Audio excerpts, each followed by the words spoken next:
बरसात की रात थी। आसमान काले बादलों से ढका हुआ, बीच बीच में बिजली की चमक और दूर कहीं गड़गड़ाहट की आवाज़। गांव के किनारे पर एक पुराना टूटा फूटा हवेली नुमा घर खड़ा था। लोग कहते थे कि वहां सालों पहले एक भयानक हादसा हुआ था और तब से वहां एक भूत का साया है।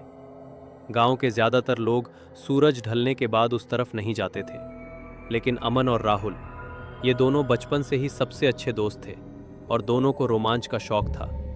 गांव के बुजुर्गों ने उन्हें सैकड़ों बार समझाया था, बेटा उस हवेली से दूर रहना, वहां अशुभ शक्तियां हैं। लेकिन दोस्तों के कान पर जूं तक नहीं रेंगी। एक शाम चाय की दुकान पर बैठे बैठे दोनों में बहस हो गई। राहुल बोला, तू बस बातें करता है, हवेली में जाने की हिम्मत नहीं है तेरे में। अमन मुस्कुराया, तू कह रहा है तो आज रात ही चलते हैं, देखते हैं इस भूत का सच। चाय वाले ने चुपचाप उनकी बात सुनी, फिर धीमी आवाज में बोला, बेटा जो भी वहां गया वापस नहीं लौटा, सोच लेना। दोनों ने हंसी में टाल दिया, लेकिन दुकान में बैठे बाकी लोग असहज हो गए। रात के करीब 11 बजे दोनों टॉर्च लेकर हवेली के गेट पर पहुंचे। गेट जंग खा चुका था और हल्की सी धक्का देते ही डरावनी चरमराहट के साथ खुल गया। अंदर घुसते ही सड़ी हुई लकड़ी की बदबू और नमी की ठंडक ने उनका स्वागत किया। टॉर्च की रोशनी में टूटी फूटी सीढ़ियां, धूल जमी पेंटिंग्स और कोनों में जाले नजर आए। अचानक एक कमरे से दरवाजा अपने आप बंद हो गया। राहुल घबरा गया। ये हवा होगी, है ना? अमन ने उसकी कंधे पर हाथ रखा। शांत रह, हम सिर्फ एक्सप्लोर कर रहे हैं। जैसे ही वे आगे बढ़े, ऊपर की मंजिल से किसी के चलने की आवाज आई।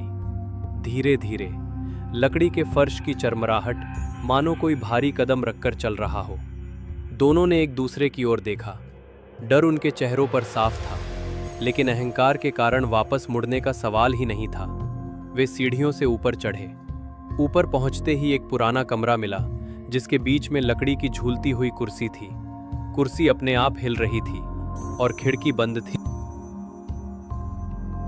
कमरे के कोने में एक लकड़ी की अलमारी थी, जिसमें एक पुरानी डायरी पड़ी थी। अमन ने उसे खोला। उसमें लिखा था, 12 अगस्त 1987। आज मेरी बेटी की मौत हो गई। उसने कहा था हवेली में एक औरत उसे रोज बुलाती है। मैंने कभी विश्वास नहीं किया। अब बहुत देर हो चुकी है। राहुल ने घबराकर कहा, अमन चलो यहाँ से। लेकिन तभी पीछे से किसी ने धीमे से फुसफुसाया, मत जाओ, अभी तो खेल शुरू हुआ है। दोनों ने टॉर्च घुमाई, लेकिन वहां कोई नहीं था। अचानक दरवाजा जोर से बंद हो गया और कमरा अंधेरे में डूब गया। सफेद साड़ी में एक औरत, बिखरे बाल, लाल आंखें दीवार के कोने से बाहर निकली। उसके होठ हिल रहे थे, लेकिन आवाज नहीं निकल रही थी। अमन ने हिम्मत करके पूछा, तुम कौन हो? औरत ने धीरे से कहा, मैं इंतजार कर रही थी 36 साल से। औरत ने अपनी कहानी सुनाई। वो हवेली में नौकरानी थी। मालिक का बेटा उससे शादी करना चाहता था, लेकिन जब उसने मना किया तो उसे मार डाला गया। उसकी आत्मा को शांति नहीं मिली और तब से वो यहाँ फंसी हुई है। लेकिन उसकी आवाज़ सिर्फ वही सुन सकता है जो सच्चे दिल से डरता है। राहुल और अमन दोनों कांप रहे थे, लेकिन औरत ने कहा, आज तुम दोनों को यहाँ से जिंदा निकलने का एक मौका मिलेगा, अगर मेरे हत्यारे की हड्डियां ढूंढकर मंदिर में रख दो। दोनों ने टॉर्च की रोशनी में तहखाने का रास्ता खोजा। तहखाना अंधेरा और ठंडा था। दीवारों से पानी टपक रहा था। अंदर उन्हें एक लकड़ी का बक्सा मिला, जिसमें कंकाल के टुकड़े थे। जैसे ही उन्होंने बक्सा उठाया, पूरी हवेली हिलने लगी। ऊपर से वही औरत चीखते हुए उतरी, लेकिन इस बार उसका चेहरा और भी डरावना था। अमन और राहुल दौड़ते हुए बाहर निकले, बक्सा लेकर मंदिर पहुंचे। जैसे ही हड्डियां मंदिर में रखी गईं, आसमान में बिजली चमकी और हवेली की खिड़कियां खुद ब खुद बंद हो गईं। औरत की आत्मा ने मुस्कुराते हुए कहा, धन्यवाद, अब मैं मुक्त हूं। उसकी परछाई धीरे धीरे हवा में घुल गई। अमन और राहुल ने एक दूसरे की ओर देखा। अब कभी रोमांच के चक्कर में भूतिया जगह नहीं जाएंगे, राहुल ने कहा।